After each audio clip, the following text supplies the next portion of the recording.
हाय नमस्कार दोस्तों, कैसे हैं आप सब लोग। स्वागत है आपका अपने चैनल GS7 ट्यूटोरियल्स पे। मैं मनीष आपका टीचर आपका दोस्त स्वागत करता हूँ आपके अपने चैनल पे। तो दोस्तों आज हम क्लास 11 का, जैसे आप देख रहे हैं, भारत का संविधान सिद्धांत और व्यवहार से चैप्टर पर 11th क्लास 11th का पढ़ेंगे। चैप्टर 7 जिसका नाम है संघवाद। चलिए चैप्टर पे चलते हैं। तो दोस्तों आप देख सकते हैं अध्याय 7 है हमारा संघवाद। तो इसका परिचय हम एक बार देख लेते हैं कि इस अध्याय में हम भारत में के राजनीतिक मानचित्र 1947 से 2017 को देखिए। उनमें आपको काफ़ी परिवर्तन दिखाई देगा। राज्यों की सीमाएं और नाम बदल गए हैं तथा राज्यों की संख्या में भी आपका अंतर आ गया है। आज़ादी के समय अपने देश में अधिकांश प्रांत ऐसे थे जिन्हें अंग्रेज़ों ने महज प्रशासनिक सुविधा के लिए गठित किया गया था। फिर कुछ देशी रियासतों का स्वतंत्र भारत में विलय हो गया। इन देशी रियासतों को प्रांतों से जोड़ दिया गया। इसे आप 1947 के मानचित्र में देख सकते हैं। तब से लेकर आज के राज्यों की सीमाएं कई बार बदल चुकी हैं। इस अवधि में न केवल राज्यों की सीमाओं में परिवर्तन हुआ है, बल्कि कुछ राज्यों की जनता की इच्छा के अनुरूप उनके नाम भी बदल गए। जैसे मैसूर का नाम कर्नाटक तथा मद्रास का नाम तमिलनाडु हो गया, वो आप जानते ही होंगे। ठीक है। और ये मानचित्र 17 वर्षों में हुए परिवर्तनों को दिखाते हैं। एक तरीके से ये नक्शे हमें से भारत में संघवाद के कामकाज की कहानी कहते हैं। इस अध्याय को पढ़ने के बाद आपको निम्नलिखित बातों की जानकारी होगी। सबसे पहले जो होता है कि संघवाद है क्या। आखिर हम जो संघवाद पढ़ रहे हैं उसमें संघवाद में है क्या। दूसरा, भारतीय संविधान के संघीय व्यवस्था संबंधी प्रावधान क्या है। केंद्र व राज्यों के संबंधों से जुड़े मुद्दे और विशेष किस्म के बनावट और ऐतिहासिक विशेषता वाले कुछ राज्यों के लिए निर्धारित विशिष्ट प्रावधान क्या है। जैसा कि ये देख सकते हैं 1947 का भारत का नक्शा। ये पश्चिम पाकिस्तान था। जो बांग्लादेश है उसको पहले पूर्व पाकिस्तान बोला जाता था। ठीक है। फिर जम्मू कश्मीर है, पंजाब है, राजपूताना। ठीक है। संयुक्त प्रांत भारत, बिहार, चंद्रनगर। ठीक है, जिसने अब बंगाल बन गया है। मध्य प्रांत मध्य प्रदेश, हैदराबाद गुजरात, दिव्य दमन दादर और नगर हवेली जूनागढ़। ये राजपूताना जो हमारा राजस्थान बन चुका है। मैसूर हो गया, माहे मद्रास। ठीक है। त्रावणकोर श्रीलंका हो गया, कराइल हो गया, पौंडीचेरी हो गया, लक्षद्वीप, गोवा, बम्बई जो अब मुंबई हो चुका है, ये ना उड़ीसा। ठीक है। यहाँ असम, आपको पता होगा असम अब 7 सिस्टर्स में चेंज हो चुका है। ठीक है। अंडमान निकोबार द्वीप समूह आपको देख रहे हैं। वर्तमान अंतर्राष्ट्रीय सीमा पाकिस्तान, फ्रांस है और पूर्व पुर्तगाल है। ठीक है। 1947 में भारत संघ के प्रांत है ये। अब देख सकते हैं कि भारत राजनीतिक में लद्दाख आ चुका है, श्रीनगर जम्मू कश्मीर है, हिमाचल प्रदेश है, चंडीगढ़ पंजाब बन चुका है, राजस्थान जैसा कि मैंने आपको बताया, उत्तर प्रदेश, नेपाल, बिहार। ठीक है।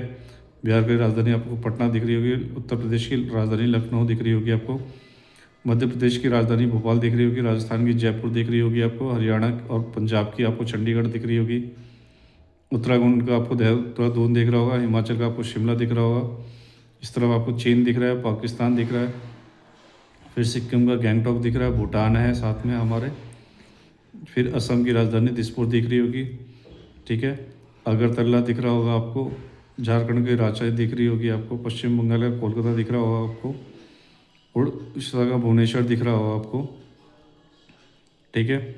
तमिलनाडु पौंडीचेरी चेन्नई आपको दिख रहा होगा, केरल दिख रहा होगा आपको, केरल का माहे। ठीक है। फिर कर्नाटक दिख रहा होगा आपको, कर्नाटक आपको पता ही है बेंगलुरु है, गोवा का पणजी है, महाराष्ट्र का मुंबई है। ठीक है। तो ये सब आपको दिख रहा है। ये हमारे हिंद महासागर है। इस साइड हमारा बंगाल की खाड़ी आ गई, इस साइड हमारा अरब की सागर है। ठीक है। संदर्भ में दे रखे हैं अंतर्राष्ट्रीय सीमा दे रखे हैं, हमारे राज्य की भाषाएं दे रखी है, राजधानी शहर दे रखे हैं। राष्ट्रीय राजधानी हमारी दिल्ली है। ठीक है। जो आपको यहाँ पे बिल्कुल दिल्ली है, बीचों बीच आपके नक्शे के देख सकते हैं। आइए देखते हैं संघवाद क्या है।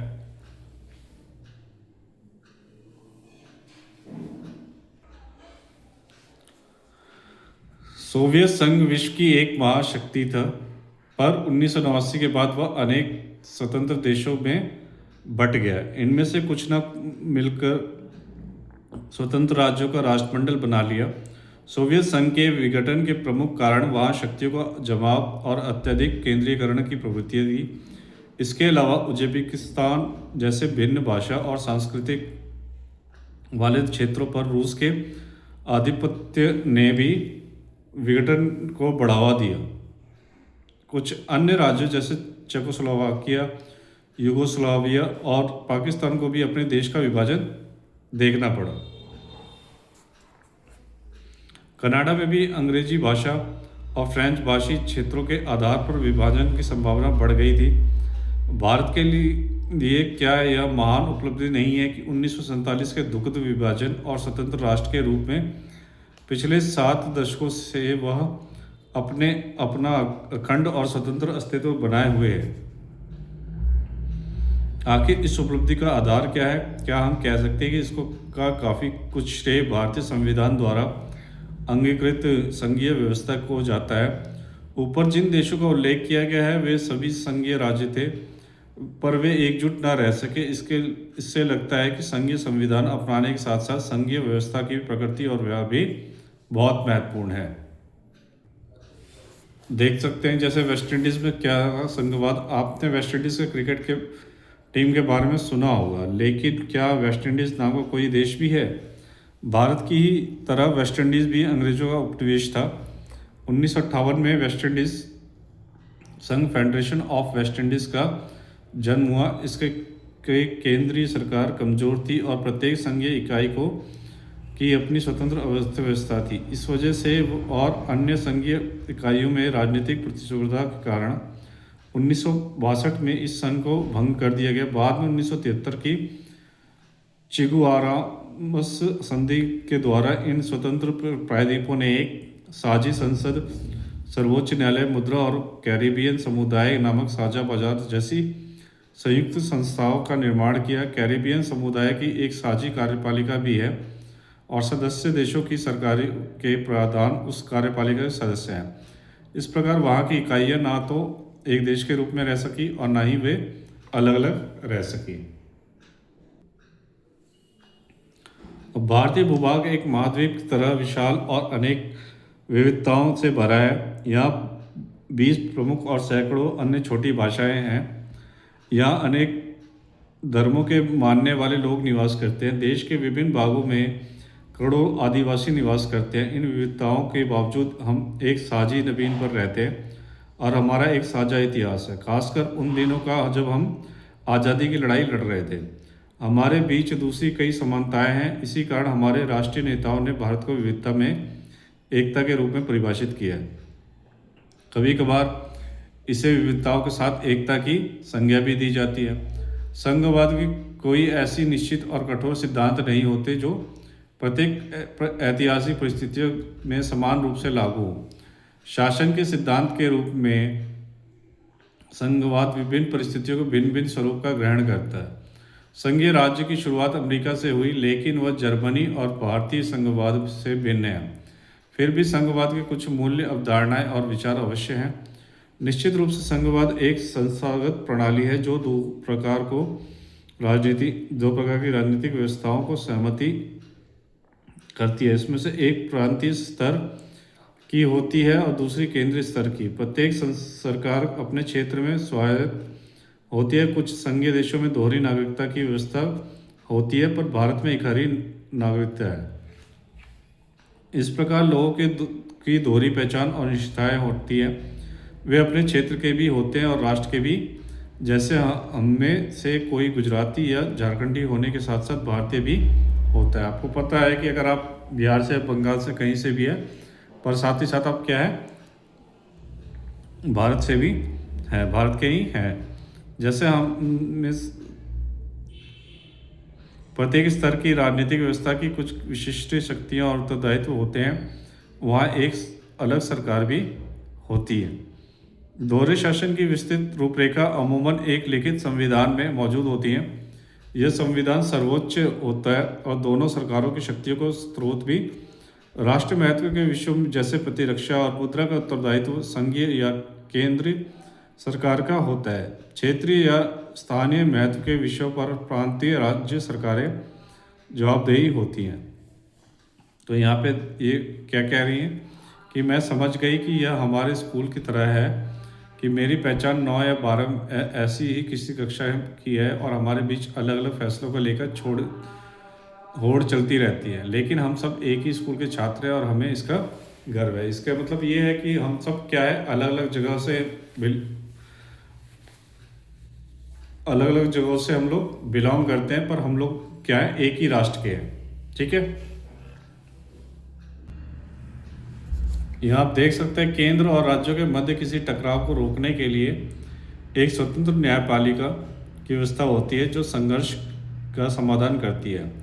न्यायपालिका को केंद्रीय सरकार और राज्यों के बीच शक्ति के बंटवारे के संबंध में उठने वाले कानूनी विवादों के हल करने की अधिकार होता है। संघवाद के वास्तविक कामकाज को निर्धारण राजनीति, संस्कृति, विचारधारा और इतिहास की वास्तविकताओं से होता है। आपसी विश्वास, सहयोग, सम्मान और संयम की संस्कृति हो तो संघवाद का कामकाज आसानी से चलता है। राजनीतिक दलों के व्यवहार से भी यह तय होता है कि संविधान किस रास्ते चलेगा। यदि कोई एक इकाई प्रांत कायम करने वाले ताकत के साथ जो इकाइयाँ या लोग नहीं हैं उनमें विरोध पनपता है, ऐसी स्थिति में नाराज इकाइयाँ अपने अलग होने की मांग उठा सकती है।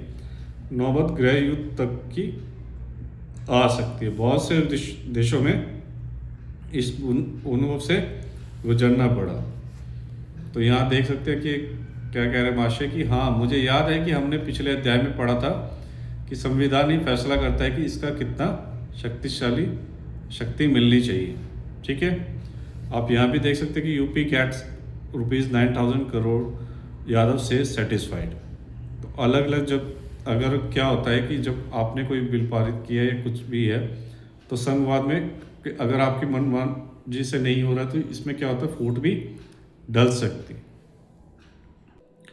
जैसा कि आपने देखा कि संघवाद के वास्तविक कामकाज को निर्धारण राजनीति, संस्कृति या विचारधारा और इतिहास के वास्तविकता से होता है और आपसी विश्वास ना हो तो क्या होगा, सहयोग, सम्मान की संयम संस्कृति ना हो तो संघवाद का कामकाज आसानी से चलता है। या राजनीतिक दलों के व्यवहार भी तय करता है कि ये सब एक साथ एकजुट रहेंगे या नहीं रहेंगे। यदि कोई एक इकाई, प्रांत, भाषा या समुदाय या विचारधारा पूरे संघ पर हावी हो जाए तो दबदबा कायम करने वाली ताकत के साथ जो इकाइयाँ या लोग नहीं हैं, तो ऐसे में क्या करता है, फूट पड़ जाती है। तो एकजुट होना भी बहुत ज़रूरी होता है।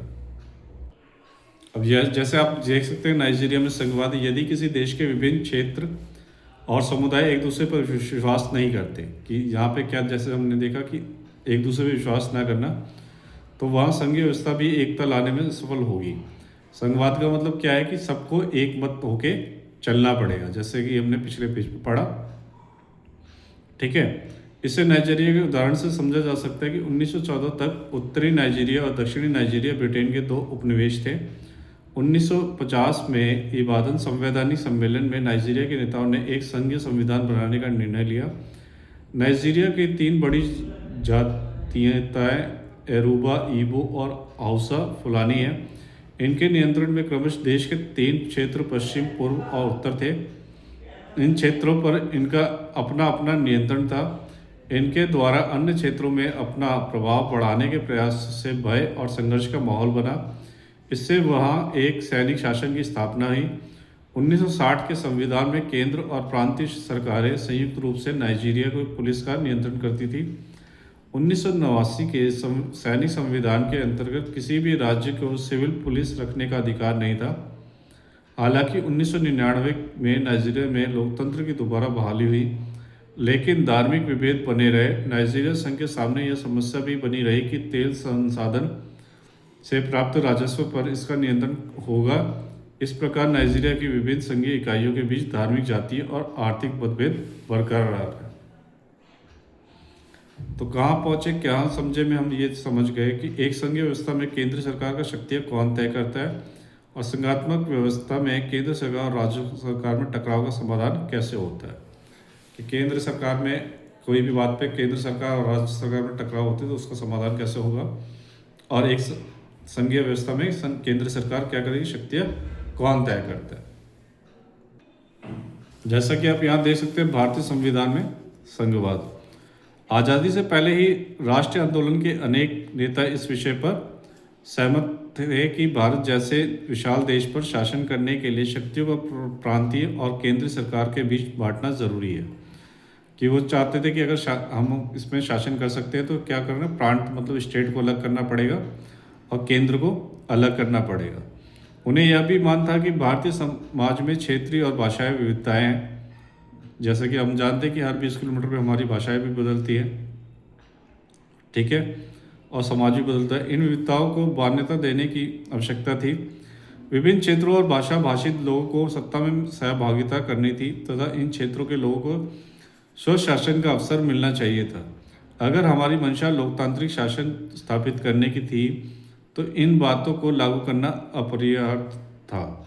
प्रश्न केवल यह था कि क्षेत्रीय सरकारों को कितना अधिकार प्रदान किया जाए। ठीक है, डिफरेंस इस बात से आ रहा था कि क्षेत्रीय सरकार जो है उनको कितना ताकत या अधिकार प्रदान की जाए। मुस्लिम लीग द्वारा मुसलमानों को ज़्यादा प्रतिनिधित्व देने के आंदोलन के परिप्रेक्ष्य में विभाजन के पूर्व एक समझौता फॉर्मूला पर चर्चा हुई, जिसके अनुसार क्षेत्रीय सरकारों को काफ़ी ज़्यादा अधिकार देने का प्रस्ताव आया। पर भारत के विभाजन का निर्णय होने पर संविधान सभा के ऐसी सरकार के गठन का निर्णय लिया जो केंद्र और राज्यों को आपसी सहयोग और एकता तथा राज्यों के लिए अलग अधिकार के सिद्धांतों पर आधारित हो। भारतीय संविधान द्वारा अंगीकृत संघीय व्यवस्था का सर्वाधिक महत्वपूर्ण सिद्धांत यह है कि केंद्र और राज्यों के बीच संबंध सहयोग पर आधारित होगा। इस प्रकार विविधता को मान्यता देने के साथ ही संविधान एकता पर बल देता है।